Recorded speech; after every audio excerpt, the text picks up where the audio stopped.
감사합니다. 우리 이단에 말씀하겠습니다.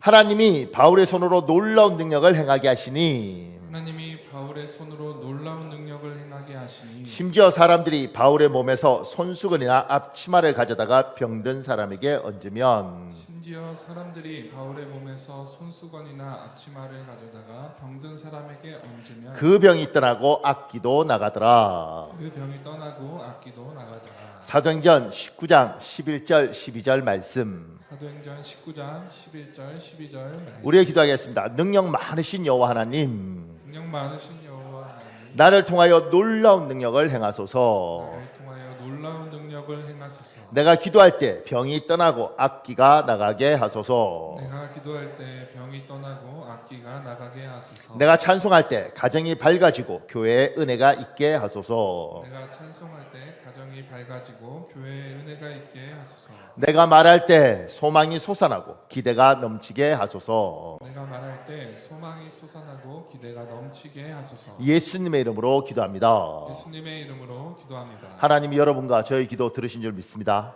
아멘. 감사합니다. 오늘은 고린도후서 5장 7절 1절 말씀입니다. 제가 밑에 이렇게 시작했습니다. 사과와 복숭아는 나무이고 맛있는 열매를 맺고 땅에 뿌리를 받고 있어 같은 과일 나무인 것 같지만 분명히 다릅니다. 이처럼 세상 사람과 예수님을 하나님으로 믿는 우리는 지하철을 타고 회사 생활을 하고 일상을 살아서 같은 사람인 것 같지만 분명히 다릅니다. 오늘 성경 본문은 우리가 믿음으로 행하고 보는 것으로 행하지 아니함이로라 처럼 세상 사람은 보는 것을 바탕으로 이 세상을 살지만 우리는 믿음을 바탕으로 이 세상을 삽니다. 믿음으로 산다는 것이 무슨 의미이고 믿음으로 산다면 어떤 믿음으로 살아야 하는지를 살펴보면서 우리에게 주시는 하나님의 음성을 듣는 시간을 가지겠습니다. 여러분 잊지 마십시오. 여러분과 저는 똑같은 사람이지만 예수님을 만난 이후부터 예수를 믿겠다고 이야기한 것부터 우리는 똑같은 사람이지만 다르게 삽니다. 그 다르게 사는 게 미묘하게 다른 것 같지만 우리가 선을 그어보면 일직선을 쭉 그으면 그냥 조금 삐뚤어졌는데 여기는 별 차이가 없는 것 같지만 결국은 굉장히 달라지는 것처럼 세상 사람과 우리는 사는 방법이 시간이 지날수록 확연히 달라집니다. 똑같은 걸 똑같이 사는 것 같지만 절대 똑같지 않습니다. 이 세상에 살지만 우리는 다르게 삽니다. 사과와 복숭아 나무는 나무를 볼 때 잘 모르지만 열매가 반드시 다릅니다. 우리는 세상 사람들과 다릅니다. 근데 세상 사람과 우리가 사는 방식이 다른데 그 이야기를 하려고 합니다. 그 밑에요. 사람은 어떻게 사는가? 세상 사람은 보는 것을 바탕으로 삽니다. 우리 고린도후서 5장 7절에 있습니다. 여러분 읽어볼래요? 시작. 우리는 믿음으로 바탕으로 삼아서 살아가는 것이지 보는 것을 바탕으로 삼아서 살아가는 것이 아닙니다. 세상 사람은 눈에 보이는 걸 따라서 사는 거예요. 눈에 보이는 것. 그러니까 이 사람들은 보이지 않는 것, 만져지지 않는 것, 느껴지지 않는 것들은 아닌 겁니다. 믿음으로 사는 게 아니라 보이고 만져지고 들려지고 이 사람들은 그런 걸로 사는 겁니다. 감각으로. 그 밑에요. 세상 사람은 보는 것을 바탕으로 삽니다. 눈에 보이는 것을 현상이라고 부릅니다. 사람은 현상을 보고 자기 마음의 영향을 받습니다. 사람은 현상을 보고 자기 인생에 중요한 판단을 하거나 운명적 결정을 합니다. 그러니까 이 세상의 사람들은 눈에 보이는 것에 현상의 영향을 확 받아요. 그래서 이 세상이 궁금하니까 끊임없이 집에서 TV를 보면 끊임없이 아침 뉴스, 정오 뉴스, 오후 뉴스, 저녁 뉴스, 그 다음에 밤 12시 되면 나이트 무슨 뉴스 이렇게 하면서 계속 뉴스를 보면서 눈에 자꾸 보이는 대로 야 불안해, 잘못해, 이대로 가면 다 죽는 거야, 이런 식으로 생각을 계속하고 삽니다. 그럴 수밖에 없지 않겠습니까? 이 땅은 살아야 되고 눈앞에서 지금 힘들다 그러고 어렵다 그러고 이런 이야기들을 들으면 거기에 의해서 영향을 받고 그걸 들으면서 사람들이 막 집 사야 된다고 하면 집 사고 집 팔아야 된다면 집 팔고 지금 이대로 가면 안 되니까 위험하다 그러면 거기에 의해서 움직이고 우리는 그렇게 삽니다. 세상 사람들은 여러분도 저도 그런 영향을 받고 살죠. 근데 세상 사람들은 이걸로 삽니다. 보이는 대로 살아요. 거기에 영향을 받고 거기에 의해서 움직여집니다. 우리는 좀 다릅니다. 조금 더요. 그 밑에요. 이번에요. 세상 사람은 보는 것을 바탕으로 삽니다. 다른 사람의 눈이 나를 어떻게 볼 것인가, 나의 행동과 결정을 어떻게 볼 것인가를 생각하고 삽니다. 이게 그 영어로 by sight 이렇게 한 게 뭐냐면 눈에 의해서 하는 거죠. 세상 사람은 눈에 보이는 것에 영향을 받아서 살고요. 또 하나는 다른 사람이 나를 어떻게 보는가에 의해서 삽니다. 그러니 내가 하고 싶어도 이거 분위기 안 좋은데 싹 빼고, 이래도 잠깐만 저 사람들 싫어하는데 이렇게 빼고, 이렇게 가는 거죠. 그러니까 며느리를 하나 봐도 그냥 고르지 않죠. 사람들이 내가 이 며느리를 데려오면 어떻게 볼까. 그래서 제가 욕심 없는 분 이야기 들었죠. 목사님, 저는 욕심이 하나도 없습니다. 우리 며느리 직업 뭐 좋고 이런 거 다 필요 없습니다. 그냥 학교 선생님이나 대학병원 간호사 정도면 돼요. 우리는 뭐 의사 이런 거 바라지 않습니다. 이렇게 굉장히 겸손한 사람도 있습니다. 사람들이 어떻게 볼까? 애 대학도 똑같은 거 아니겠습니까? 애 대학도 그냥 목사님 뭐 서울대 이런 거 우리는 그런 거 욕심 바라지도 않아요. 우리가 뭐 세상 사람처럼 그렇게 살 수 있나요? 그냥 이름 들으면 알만한 대학만 가면 되죠. 이렇게 이야기하는 이런 모든 것들이 이 세상 사람들 눈을 의식하는 거죠. 이랬을 때 그래서 잘 숨기고 안 드러내고 부끄러운가 뭐 좋은 건 이렇게 해서 와 이 소리를 듣고 싶습니다. 세상 사람은 이렇게 살아요. 아니 우리도 그렇게 사는 경향이 있죠. 근데 우리는 그렇게 사는 것이 주가 되면 안 되는 거죠. 세상 사람들은 그렇게 살 수밖에 없고, 우리는 하나님 믿는 사람은 우리가 세상 사람이었으니까 그런 영향을 받고 살지만 우리는 그렇게 살지 않습니다. 조금 더요. 3번에요. 세상 사람은 보는 것을 바탕으로 삽니다. 자기 눈으로 보지 않은 것은 믿지 않는 경향이 있습니다. 그래서 눈에 보이지 않는 세계는 없다고 생각합니다. 무관심합니다. 그런 경향 덕분에 세상에 많은 사람은 영적 세계가 없다고 생각합니다. 무관심합니다. 세상 사람들은 눈에 안 보이면 안 믿습니다. 그러니까 영적인 것들에 대해서는 안 믿지 않습니까? 관심이 없습니다. 이 세상을 떠나고 나면 천국, 지옥, 하나님 다 관심 없습니다. 내 눈에 보이는 것, 이 현실, 이 땅 살아있는 동안 잘 먹고 잘 사는 것에 관심이 밖에 없습니다. 근데 제가 재밌는 거 하나 보면 뭐냐면, 이렇게 안 믿는 사람도 장례식장 가서 유가족들이 울고 이러면 좋은 데 가셨을 거야, 좋은 데 가셨을 거야 이렇게 이야기를 해요. 저는 어떨 때 이런 생각이 들어요. 안 믿는 사람이, 나는 믿으니까 안 믿는 사람이 좋은 데 가셨을 거야, 너무 슬퍼하지 마세요, 아버님 좋은 데 가셨을 거야 이렇게 할 때 우리가 평소 때 하는 말 있잖아요. 하나님 천국이 어디 있어? 이것처럼 그냥 그렇게 한번 해봤으면 좋겠어. 좋은 데 가셨을 거야 이럴 때 뭐라고 이야기하냐면, 좋은 데는 뭐요? 죽어서 그냥 끝난 거지. 이렇게 한번 장례식장에 한번 하고 그냥 몰매를 맞고 쫓겨나는 걸 경험해 보면, 야 그런 말 함부로 뱉는 게 아니구나. 너무 궁금하면 한번 해보세요. 남의 집에 장례식장 가서 그 집 믿나 안 믿나 보고 안 믿는데 서로 막 울면서 아버님 좋은 데 가셨을 거예요, 아버님 편히 잠드셨을 거예요 뭐 이렇게 할 때, 좋은 데 가면 뭘 좋은 데 가세요? 죽어서 다 끝난 거지. 이렇게 한번 해보시면 인생에서 잊지 못할 추억을 가질 수 있습니다. 세상 사람들은 눈에 보이지 않으면 안 믿습니다. 영적인 것, 하나님 그런 게 어디 있어요? 그러니까 이 사람들이 사는 건 눈에 보이는 걸 바탕으로 사는 겁니다. 영어로 by sight에 의해서 사는 거예요. 그러니까 자기들 눈에 보이지 않으면 믿지 않고, 영적인 거 안 믿고, 남들이 날 보면 어떡할까 거기에 맞춰서 사는 것이 인생입니다. 사실 우리도 믿기 전에 그렇게 사는 거죠. 심지어 믿으면서도 그렇게 사는 경향이 있습니다. 근데 오늘 성경이 뭐라고 이야기하냐면, 우리는 믿음으로 행하고 보는 것으로 행하지 아니함이라. 표준 세 번역을 제가 갖고 온 건, 우리는 믿음을 바탕으로 삼아서 살아가는 것이지 보는 것을 바탕으로 삼아서 살아가는 것이 아닙니다. 우리는 세상 사람들하고 같은 세상을 살지만 다르다는 거죠. 저들은 보는 것을 바탕으로 삼아서 살지만 우리는 믿음으로 산다. 그럼 이게 뭔가? 그 밑에요. 제가 이렇게 적어놓은 거 먼저 읽을게요. 예수님은 하나님으로 믿는 여러분과 제가 혹시 세상 사람처럼 보는 것을 바탕으로 살고 있는 것은 아닌지 질문해 봅니다. 그 밑에요. 예수님을 하나님으로 믿는 여러분과 제가 보는 것으로 바탕으로 살지 않는다면 무엇을 바탕으로 살아야 합니까? 그 밑에요. 사람은 어떻게 사는가?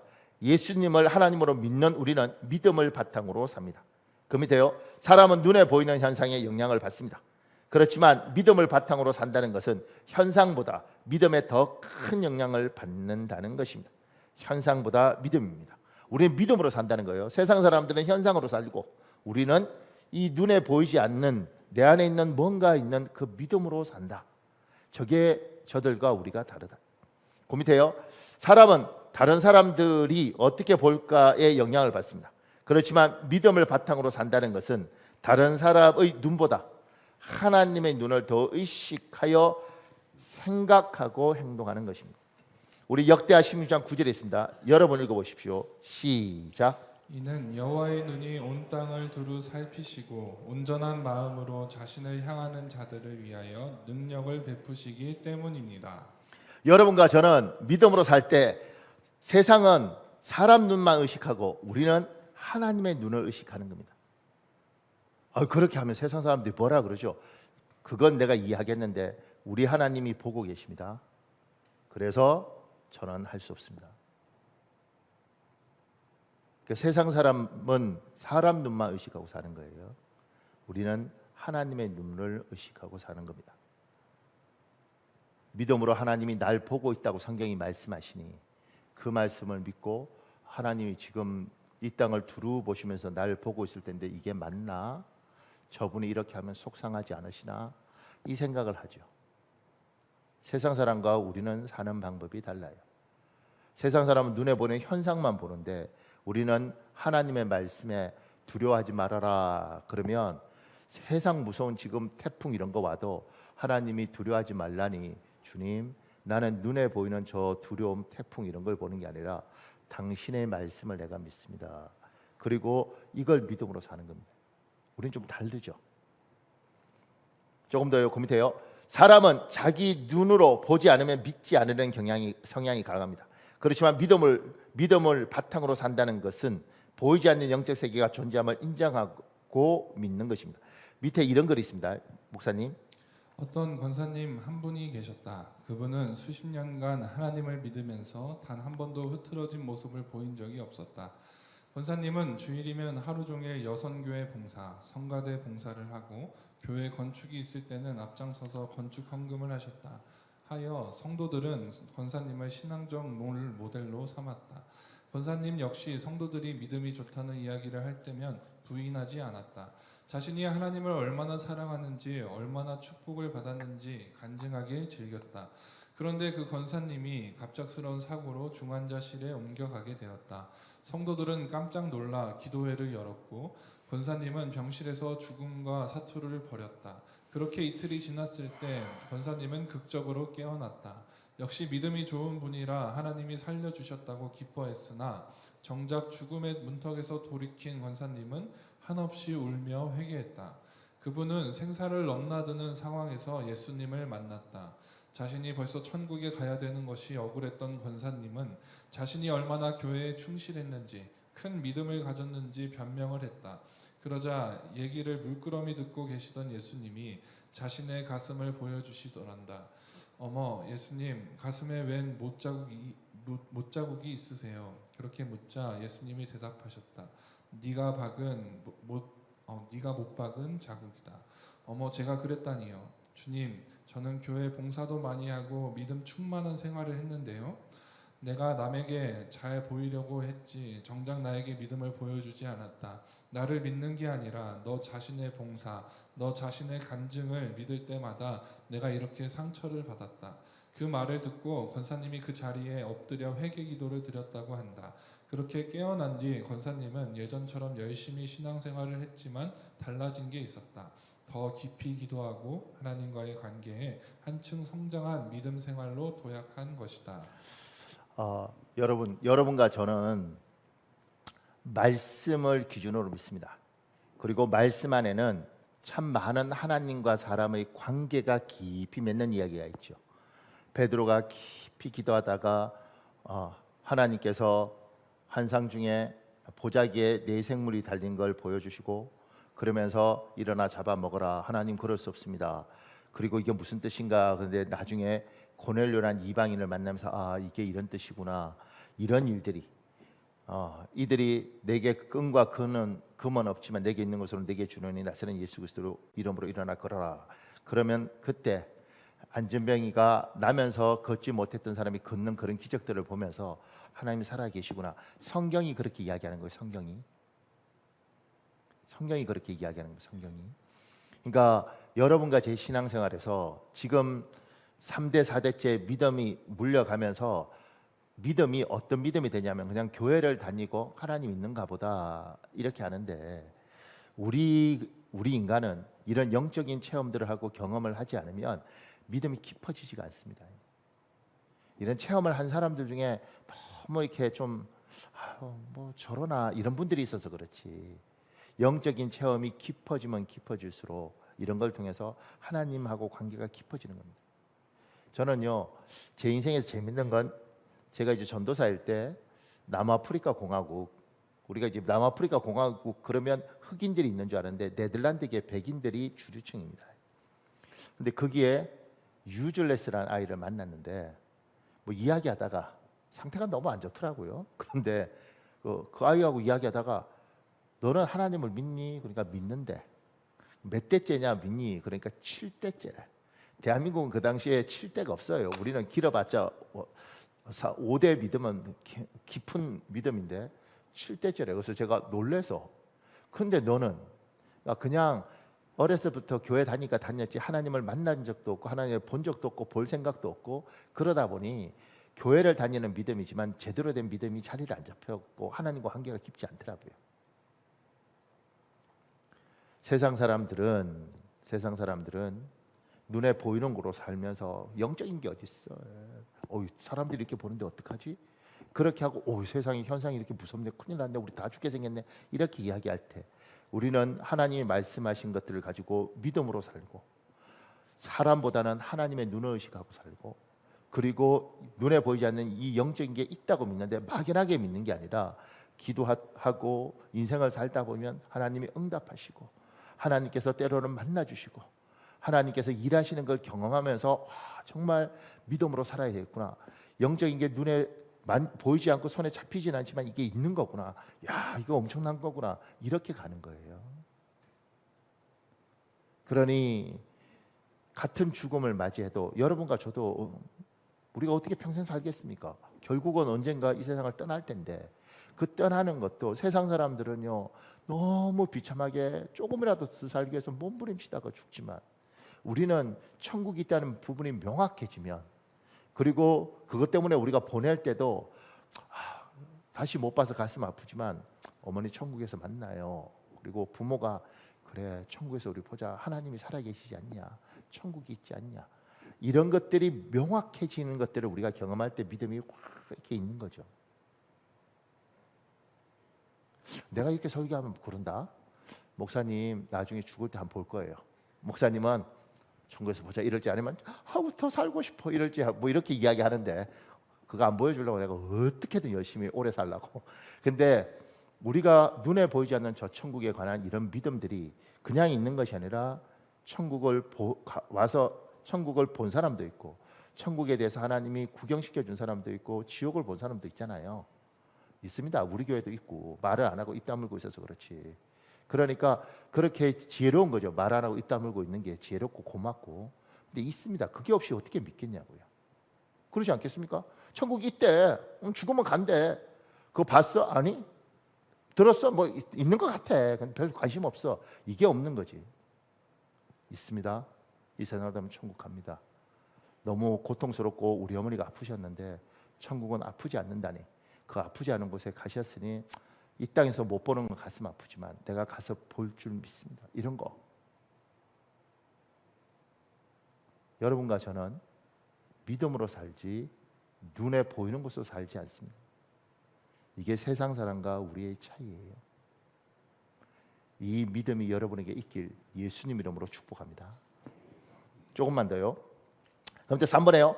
예수님을 하나님으로 믿는 여러분과 저는 어떤 믿음으로 살아야 합니까? 우리가 믿음으로 산다는데 어떤 믿음으로 사는가? 그 밑에요. 우리는 우리가 믿고 싶은 대로 믿는 사람이 아닙니다. 이런 믿음을 제멋대로 믿음이라고 부릅니다. 우리의 믿음은 성경대로 믿음입니다. 성경이 말씀하시는 대로 믿는 것입니다.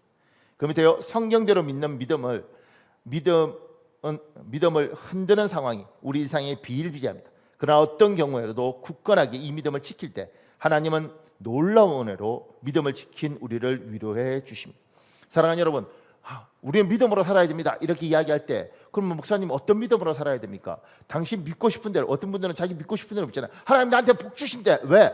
난 그냥 그렇게 믿어. 이렇게 하는 게 아니라 성경이 말씀하시는 대로 믿는 겁니다.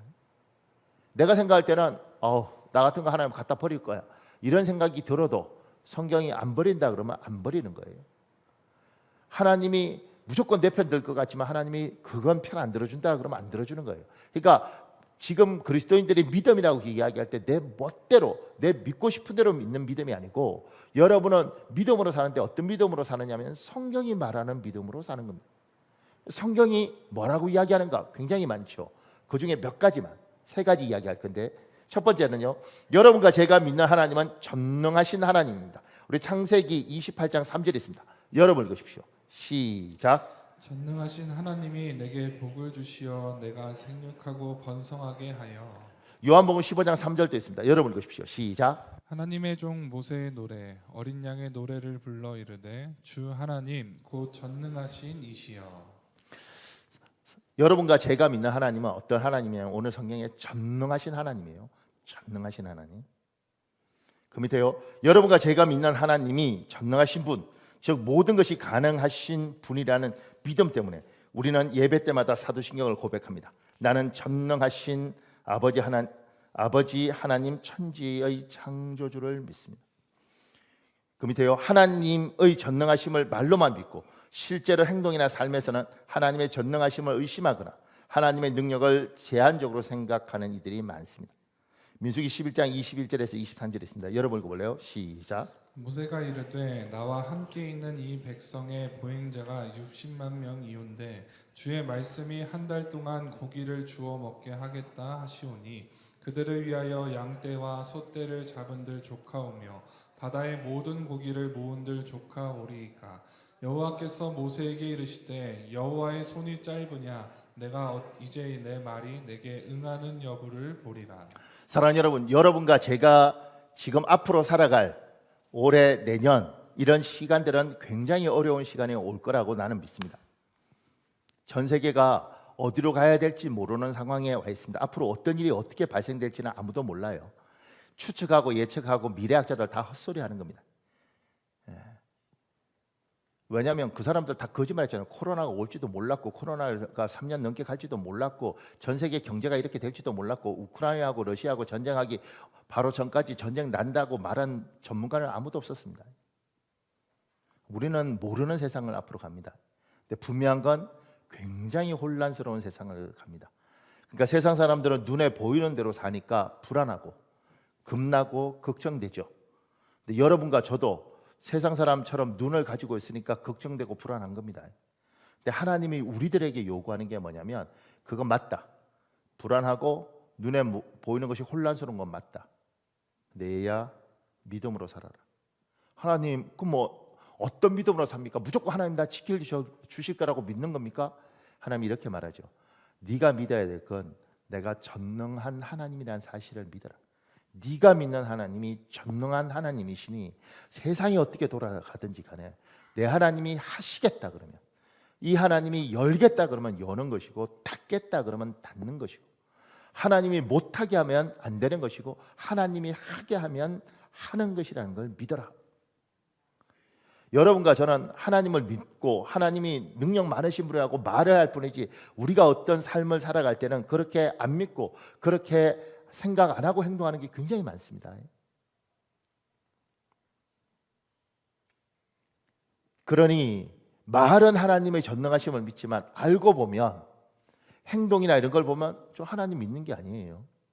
그래서 지금 오늘 하나님이 모세에게 그 밑에 하는 말씀이 뭐냐면 이렇게 말하거든요. 하나님 우리가 어른만 600만이고 이스라엘 백성이 이집트에서 탈출해서 광야에 있는 동안 하나님 그러잖아요. 어른만 600만이고 애들까지 다 합치면 한 200~300만 되는데 이거 어떻게 먹이십니까? 하나님도 못 먹이십니다.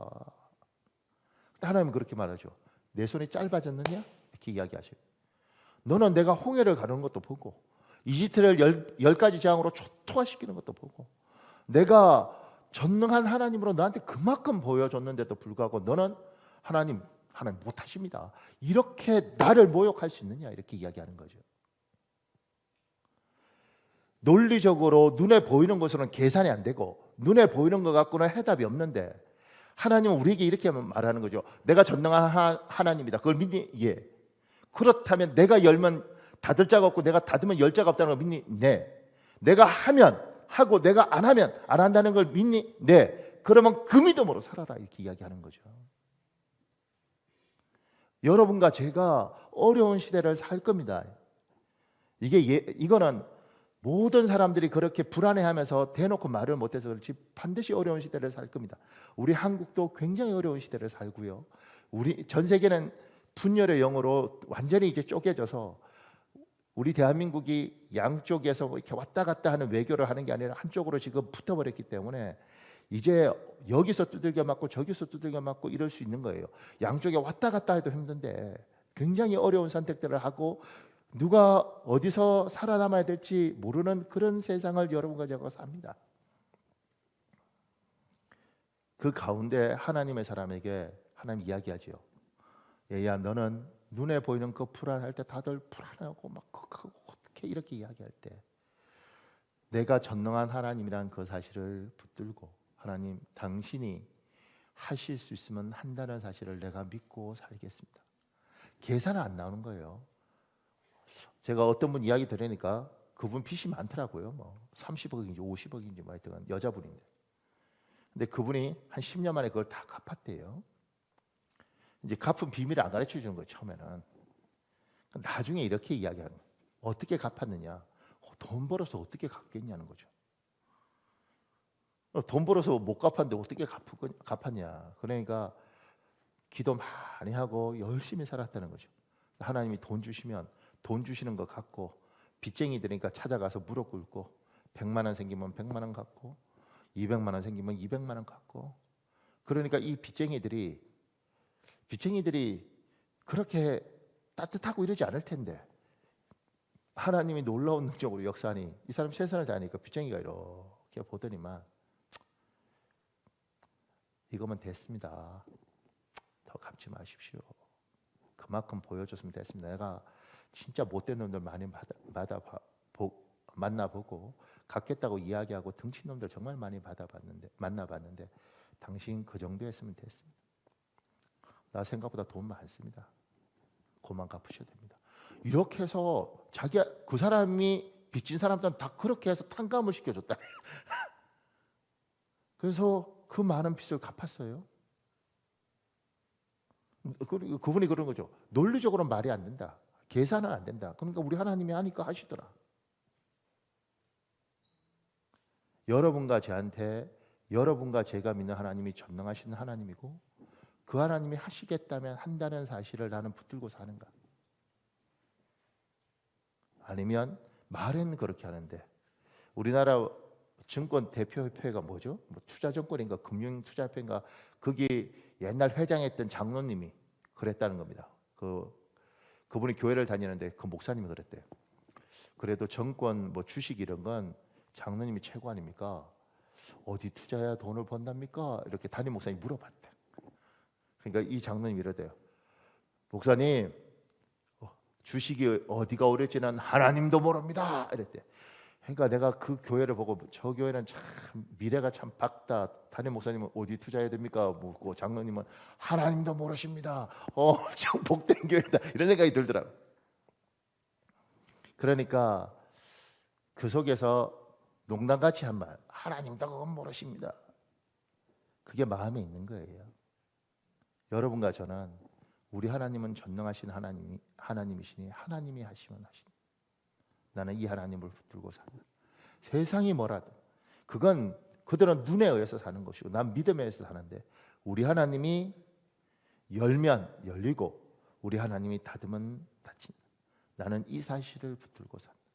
사랑하는 여러분, 힘든 시대, 어려운 시대라고 말하는 그 혼란스러운 시대에 여러분이 살 때 여러분과 제가 믿는 하나님, 이 하나님이 전능하신 하나님이라는 사실 믿고 사시는 여러분 되시길 예수님 이름으로 축복합니다. 우리는 이걸 믿음으로 삽니다. 세상은요 이걸 자꾸 흔듭니다. 기도 많이 하고 은혜가 있을 때 우리 하나님이 다 하실 것 같죠. 근데 어느 날 말 들어보면 큰일 났어요. 죽을 것 같아요. 믿음 없어진 거예요. 믿음이 사라진 거지. 믿음이 흔들리는 거지. 생각보다 많은 사람이 잘 될 때는 이 믿음이 굳건하다가 어느 날 보니 눈에 자꾸 보이는 거에서 믿음이 흔들려요. 목사님 죽을 것 같아요. 너 지금까지 믿음으로 잘 왔지 않냐? 예 맞아요. 근데 지금 죽을 것 같아요. 지금까지 하나님 널 인도했으면 앞으로도 인도해 갈 걸 믿어라. 그분이 전능하신 하나님이지 않냐? 아멘. 근데 불안해 죽겠어요.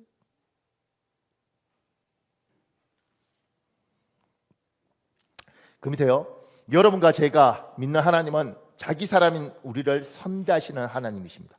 우리 시편 119편 65절에 있습니다. 여러분 읽어볼래요? 시작. 여호와여 주의 말씀대로 주의 종을 선대하셨나이다. 그 밑에요. 세 번역도 여러분 읽어보십시오. 시작. 주님께서 약속하신 대로 주님께서는 주님의 종인 나를 잘 대해 주셨습니다. 선대하셨다는 표현이 고급스럽죠. 한자라 써서. 그런데 세 번역은 좀 더 쉽게 왔죠. 주님께서 약속하신 대로 주님께서는 주님의 종인 나를 잘 대해 주셨습니다. 그 밑에요. 하나님은 자기 사람에게 잘 대해 주십니다. 절대 잊지 않으십니다. 설령 내 부모는 나를 버릴지라도 그래도 여호와께서는 나를 끝끝내 붙드시리니. 그 밑에요. 어떤 상황, 도저히 이해하지 못할 상황, 100번을 생각해도 납득할 수 없는 상황이 우리에게 일어나더라도 하나님의 잘 대해 주심을 기대해야 합니다. 이것이 믿음입니다. 여러분이 부족하고 죄가 많고 못난 건 그건 여러분의 사정이고 여러분의 하나님이 여러분을 선대하는 것 잘해 주신다는 사실이 믿어지시길 예수님 이름으로 축복합니다. 조금 전에 우리 하나님이 전능하다는 하나님이라는 사실이 상황을 보면 자꾸 흔들리는 것처럼 하나님이 내한테 진짜 잘해 주실까? 이것도 상황에 의해서 흔들립니다. 힘들고 어려운 거 계속 겪잖아요. 저는 매해는 장사가 없다는 말을 시간이 가면 갈수록 믿음에도 적용되더라는 거죠. 믿음의 사람이 연단을 계속 받고 몸도 아프고 하는 일이 잘 안 되잖아요. 어느 날 자기도 모르게 그래요. 하나님 정말 날 사랑하긴 하시는 겁니까? 진짜 그러십니까? 이렇게 이야기를 해요. 목사든 장로든 이게 다 소용없어. 권사든 나도 모르게 나온다니까. 내한테 왜 그러세요? 이렇게 흔들린다니. 그러니까 하나님께서 지금 내 부모는 너를 버려도 나는 너를 안 버린다. 이 사실이 그래 우리 하나님은 절대 자기 백성한테 서운하게 안 하셔. 이걸 믿어야 되는데 이게요 흔들립니다. 흔들릴 때 그거 하나님 내 눈에는 절대 안 보이지만 내가 당신을 믿습니다. 이럴 때 하나님이 감격을 하는데 99%는 흔들리면 투덜거려요. 그럼 나쁜 게 아니고 그것밖에 안 되는 거죠. 밑에 이런 글이 있습니다. 그 순간 주님이 나와 이 자리에 함께 하심이 강하게 느껴졌다. 감사의 고백이 나왔고 다시 마음을 추스릴 수 있었다. 이후 입대를 결심했다. 이왕이면 군목으로 가고 싶어 열심히 공부했다. 한 달 동안 교회에서 작정 기도하면서 군목 시험을 봤다. 시험은 잘 봤다. 결과가 발표됐는데 1차 26명 합격자 안에 들어갔다. 2차 설교에도 합격했다. 그런데 떨어졌다. 알고 보니 학생운동 경력 때문이었다. 시험에 대한 자신감도 있었는데 예기치 않는 일로 떨어지니 많이 속상했다. 이번에는 꽝 아니면 닭이라도 라는 심정으로 군종병으로 가게 해달라고 기도했다. 군대에 아는 목사님이 계시면 도움을 받을 수도 있다는 말을 들었다. 하지만 간절히 작정 기도해서 응답을 받고 싶었다. 주님, 군목이 못됐지만 저 군종병이라도 시켜주세요. 그리고 군대 교회에서 성가대 지휘자나 반주자로 쓰임받게 해주세요. 신학생이기도 하고 당시 상황으로 피아노, 기타도 제법 쳤기 때문에 군종병이 될 가능성도 컸다. 그런데 훈련을 마치고 자대 배치된 곳이 그만 공병대였다. 하나님은 왜 나의 기도를 들어주지 않으신 걸까? 군목도 떨어지고 군정병도 되지 못해 너무 실망스러웠다. 더구나 공병대는 말이 공병대지 노가다나 마찬가지였다. 나의 보직은 공병대 작업병이었다. 종일 콘크리트를 만드는 소위 공구리 작업을 했다. 아침부터 저녁까지 계속 삽질만 했다. 손에 굳은 살이 배기도록 자갈을 날랐다. 자갈과 시멘트, 모래를 썩는 일만 하니 너무 힘들었다. 급기야 일하다 허리까지 다쳤다. 고통이 심해 MRI 촬영을 하고 치료를 받았다. 앉아있는 것조차도 힘들 정도로 허리가 아팠다. 왜 하나님께서는 군종병에 배치해 주지 않으셨을까? 이렇게 작업병을 하게 하셔서 고생만 하게 하시나? 하나님을 원망하기도 했다. 그러나 하나님께서 공병대에서 작업병으로 고생하게 하신 이유는 엄청난 은혜이자 배려였다. 그 이유를 알기까지는 그리 오랜 시간이 걸리지 않았다. 하나님의 크신 경륜과 계획은 실로 놀랍고 대단하다. 제대하고 감신대를 졸업한 후 아프리카, 우간다, 케냐 선교사로 가서 하나님의 크신 뜻을 알게 됐다. 그곳 원주민 마을에서 제대로 콘크리트 건물을 지을 줄 아는 사람은 한 명도 없었다. 당연히 건축을 아는 이도 없었다. 그런데 주님께서는 나를 공병대 작업병으로 보내셔서 건축의 전문가가 되게 하셨다. 그 기술로 원주민 마을의 교회를 7개 교회나 세울 수 있게 하셨다. 이 은혜를 깨달은 후 하나님 앞에 털썩 무릎 꿇고 감사의 기도를 올릴 수밖에 없었다. 건축 방법을 전수받은 원주민들이 주님께 돌아오는 영혼 구원의 역사도 일어났다. 그렇다. 하나님의 자녀에겐 결코 우연은 없다. 비록 현재의 환경과 상황이 어려울지라도 합력해 선을 이루실 것을 꼭 믿자. 현재 상황을 감사함으로 받고 고백하면 하나님은 감사의 풍성함으로 채워줄 것이다. 사랑하는 여러분, 지금 제가 이 말씀 준비하면서 그러니까 논리적으로는 진짜 하나님 정말 저한테 너무하는 거 아닙니까?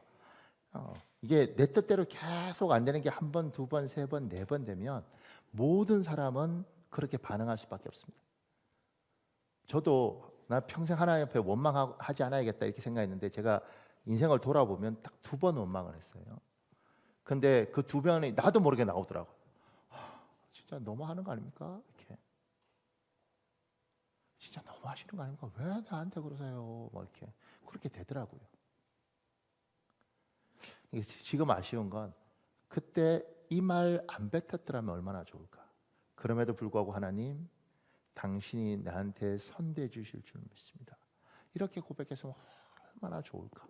제가 인생에서 별로 후회가 없는데 그건 후회가 돼요. 그래서 제가 이 시편 119편 65절 주님께서 약속한 대로 주님께서는 주님의 종인 나를 잘 대해 주셨습니다. 제 친구 목사가 아버지 죽고 할아버지 죽고 형님 죽고 뭐 한 해 그렇게 다 알코올 중독으로 죽고 엄마 암 걸려서 병들고 그러다가 하나님을 제대로 만났는데 그 하나님이 자기한테 잘해 주더라는 거죠.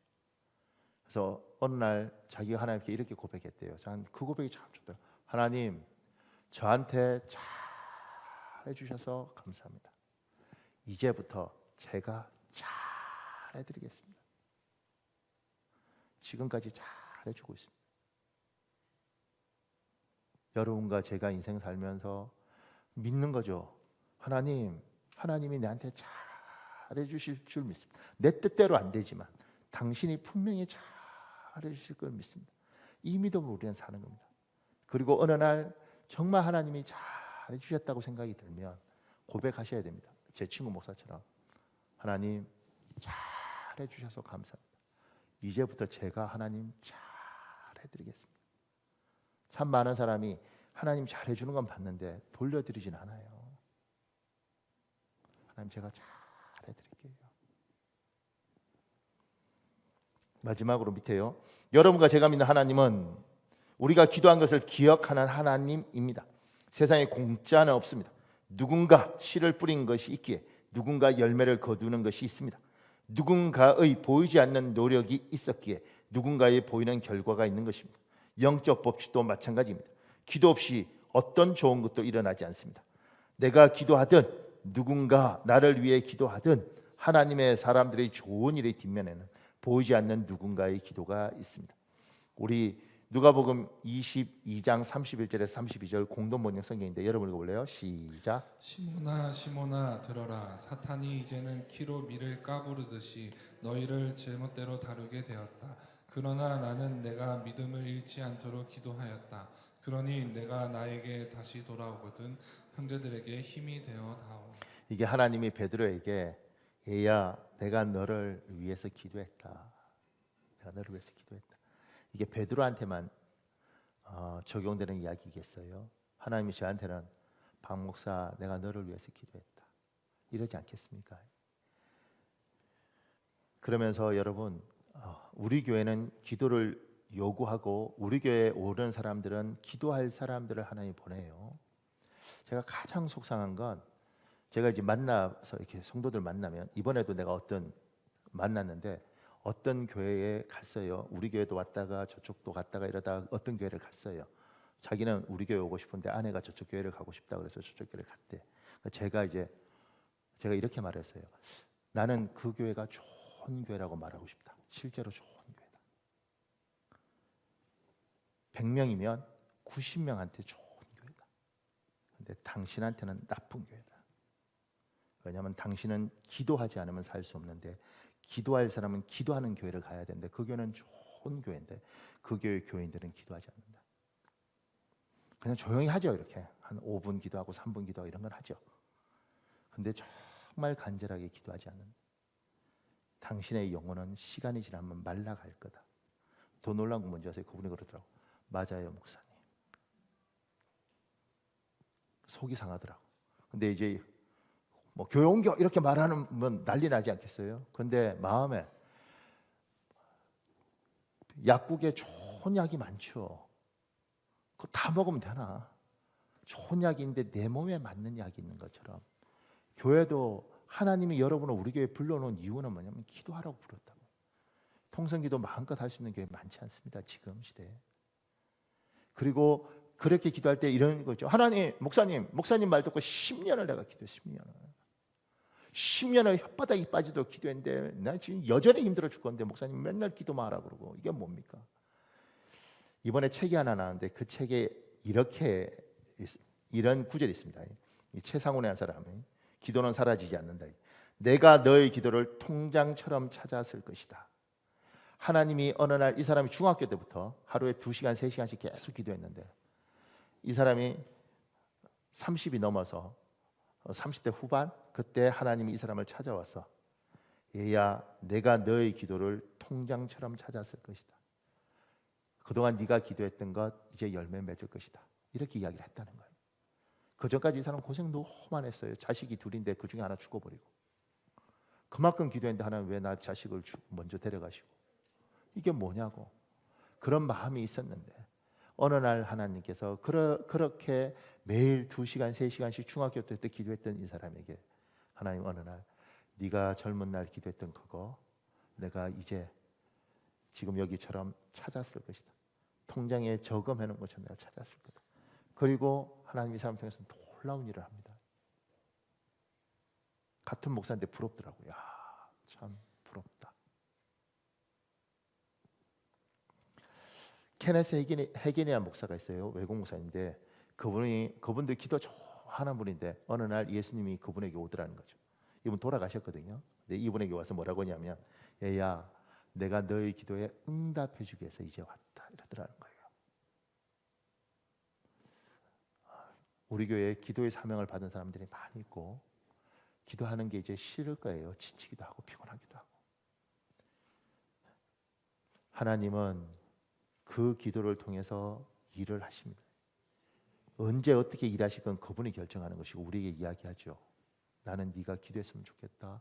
그러려고 이 교회 보냈고 기도해야 네가 산다. 이제는 알지 않냐? 기도해야 산다. 예배만 드린다고 사는 게 아니고요. 예배 드리는 사람 중에 기도를 요구하는 사람이 있습니다. 기도하면 하나님 앞에 깊이 기도하는 사람이 있습니다. 하나님이 이렇게 말하죠. 딴 사람은 30분 기도해도 너는 1시간 기도해야 돼.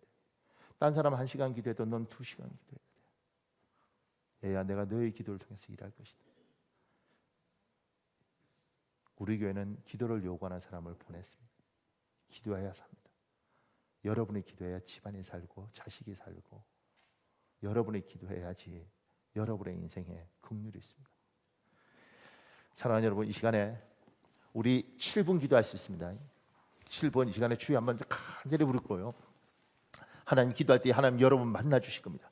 자, 주여 한번 간절히 부르시고, 하나님 눈에 보이는 거로 사는 것이 아니라 믿음으로 살겠습니다. 우리 하나님이 전능하신 하나님을 내가 붙들겠습니다. 하나님이 나에게 잘해 주신다는 사실을 하나님 내가 믿겠습니다. 하나님 또한 기도하는 것들은 반드시 주께서 긍휼을 베풀 줄 믿습니다. 우리 주여 한번 간절히 붙잡고 기도하겠습니다. 주여, 아버지 하나님 여호와여 도와주시옵소서.